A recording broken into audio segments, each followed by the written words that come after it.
is breaking news on WDSU. And the breaking news that we're following at noon, cleanup and recovery efforts are underway after multiple crashes on I-55. More than 100 vehicles involved in this mangled mess. 2 people are dead and more than 30 other people are hurt. Roads are closed right at I-55 in both directions at Manchac. We have live team coverage on this as some people have been stuck in traffic for hours. WDSU traffic anchor Deja Brown has the latest on the closures, but first, let's start off with reporter Shay O'Connor, who is live at the scene with the very latest information. Shay? Travis, we got as close to the crashes as we could, but we're actually stuck in traffic also here along Airline Highway. I mean, take a look at all of the vehicles. We were diverted from Bonnie Carey Spillway to 310, then Airline Highway because of just how bad those impacts are. Now, on your screen right now, some video that we received from viewers of those impacts. This is along I-55 between Ruddock and Manchac. State troopers say currently I-55 southbound is closed. Traffic is being diverted to U.S. Highway 51. Now, drivers along I-55, they say there's still a truck that's on fire in their area. Apparently, at least 100 vehicles were involved in collisions up and down I-55 this morning. St. John the Baptist Parish Sheriff Mike Trigg confirmed earlier at least 2 deaths and at least 30 others were hurt. Now, state troopers say they saw crashes along major interstates because of the low visibility associated with the fog and the smoke in the air. First at 4, right now, I-55 is still closed in both directions after a massive pileup this morning, causing major issues for drivers. At least 2 people were killed and 30 others injured. The pileup involving around 100 vehicles, all of this taking place while heavy fog blanketed the area this morning, and I-55 near Ruddock remains closed. That's right. We have team coverage for you this afternoon. We hear from some of the victims involved in the crash, and also if that intense fog will return tomorrow morning. Let's first start off with reporter Shay O'Connor. She is live right near the accident site with the devastating aftermath of these crashes. Shay? Travis, as you can see, there's still vehicles right behind me here along I-55. People who were involved in the accident have been on I-55 for hours. At this time, there is no movement up there as crews work to make their way into the pileups. I'm going to have my photographer pan over to this vehicle. That's a truck that actually went into the lake. Officials say the driver went off the interstate. Thankfully, he was able to escape and is recovering at a hospital as we speak. Now, take a look at this screen, or take a look at your screen. This is video from viewers of the pileups. Louisiana State Police officials tell us they received reports of accidents a little before 9 a.m. During that time, there was very low visibility from fog and the smoke from the wildfires near Bayou Sauvage. Now, officials say at that time they do not know, or at this time they do not know the exact number of crashes or the exact amount of vehicles that were involved. We do know that there was at least one 18-wheeler that did catch fire in that collision.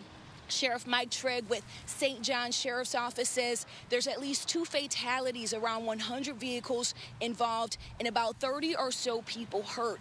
As of this hour, people are still stuck on I-55. Both north and southbound lanes are closed. No word on when this accident or when these accidents will be cleared. Officials say they're using tons of resources to get everyone off the interstate. Not only from first responders, but the community as well. We are being assisted by the St. John Parish Sheriff's Office, the St. Charles Parish Sheriff's Office, Jefferson Parish Sheriff's Office, and the Kenner Police Department. That's just the law enforcement resources. Then we have all of the EMS resources and medical resources, as well as the fire department, coming from really both sides of the lake. We're working to get everything cleared. It is somewhat of a slow process because of the demand of personnel. WDSU reporter Morgan Lintis continues our team coverage with how complete strangers came to the aid of others in the time of need. Morgan. Gina, more on that in just a second, but I do want to let you know quickly that I-10 behind me here heading west toward Baton Rouge has reopened. We're near the airport exit. This road was closed down for 5-6 hours because of that pileup on I-55, which, as Shay just mentioned, is still closed right now. And I was actually able to talk to some of the people involved in that pileup. They tell me this is a really bad situation, but that it could have been a whole lot worse. Let's go ahead and show you some of the incredible images and videos that were shared with us today. These were taken by people involved in the crash. You'll see cars completely engulfed in flames, others crushed when someone violently crashed into them. Hundreds of cars were involved, really a domino effect happening. And eyewitnesses tell us the visibility was so poor, they only had seconds to react when they saw the car in front of them stop. One woman who spoke to me over the phone described how close she came to being killed by an 18-wheeler. I'm looking out my window right now and I see the front of his rig. So had I not gotten onto the shoulder, he would have hit me for sure. All I can say is thank God for everything, because there's a lot of people that could have lost their lives. Just got some new images from the scene into the newsroom. Take a look at this. This is an aerial view of the pileup. You can see right here these images giving us an idea of just how large that wreck scene actually is. WDSU.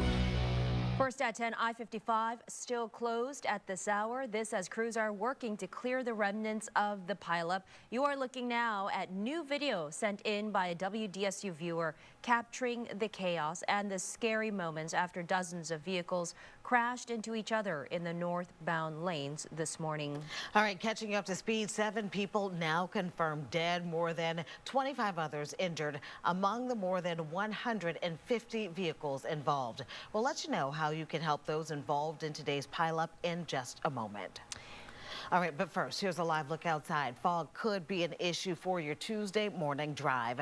That's why the WDSU weather team has designated tomorrow a first warning weather impact day. Yeah, let's get straight to Chief Meteorologist Margaret Orr for that. And Margaret, what kind of visibility issues could drivers be facing tomorrow morning? So there is the risk that we could have visibility dropping down to a quarter of a mile or less. There are 2 things that have not changed. We still have marsh fires, and that's putting smoke into the air, and we still have an onshore wind that's sending moisture our way. Scrolling right now on your screen are schools that have decided to delay the start of classes tomorrow and the schools that are fully closed tomorrow because of the fog. Look at I-55 tonight. State police say it will be closed through the night as crews continue to work to clear all of the wreckage from this morning.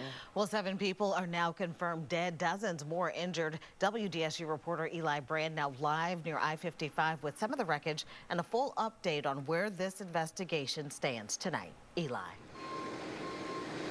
Right, like you said, crews right now working to move some of this wreckage, and when you see this wreckage, it kind of gives you a snapshot of just how traumatic this is. I'm going to flip you around here. You can see this truck here on this other tow truck. The other side, one of the wheels completely missing. You can see the damage to the front of it. There's also another car on another truck behind it. When this truck gets out of the way, you can see the front end of this car over here completely damaged. You can see the trauma, the impact taken to these cars. Hard to imagine. You know, today's wreck is one of the largest that we have seen in the state in recent years. But we did experience a similar situation in New Orleans East more than a decade ago. It was actually back in 2011. Fog and marsh fires combined triggered a 40-car wreck. This happened on I-10 in New Orleans East. In that wreck, 2 people died. More than 50 were injured at that time. The interstate was shut down for almost 12 hours. And here are some things to just keep in mind when you're driving in foggy conditions. Slow down and allow for extra time to reach your destination using your low beam headlights as well as fog lights if you have them. And officials say never use your high beam lights. Using high beam causes a glare. All right, as Eli just showed you, this is still a very active situation. We will update you on our website and on our mobile app as soon as we learn the identities of the victims and when I-55 will reopen.